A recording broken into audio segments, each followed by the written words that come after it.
என்னை யாருமே மதிக்கிறது இல்லைன்ற குறை இருக்கிறது. நிறைய பெண்கள் என்னை சந்திக்கிற போது அவர்கள் வைக்கிற முதல் விஷயம், யாருமே என் பேச்சுக்கு மதிப்பே கிடையாதுங்க.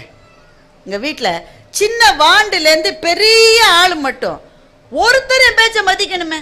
நான் பாட்டு கரடி மாதிரி கத்திக்கிட்டே இருப்பேன். நீ ஏன் கரடியா கத்துறமா? நீ மனுஷியா பேசு. நீ ஒன்று என்னை மதிக்கிறதில்லை. இப்போ மதிப்பு என்பது கேட்டு பெறுவதல்ல சகோதரிகளே. மதிப்பு என்பது கோரி பெறுகிற பிச்சை அல்ல. அது உங்களுக்கு கிடைக்க வேண்டிய அங்கீகாரம். அந்த அங்கீகாரம் எப்படி வரும் என்றால் அறிவின் தெளிவினால் வரும், உழைப்பின் மேன்மையினால் வரும். இது ரெண்டு நாள் தான் வரும். இதுக்கு வேற வழியே கிடையாது. பெரிய பதவிகள் இருக்கிறவர்களுக்கு அங்கீகாரம் கிடைக்கிறது நீங்க நினைக்கலாம். அந்த அங்கீகாரம் அந்த நாற்காலிக்கு தவிர அந்த நபருக்கு அல்ல.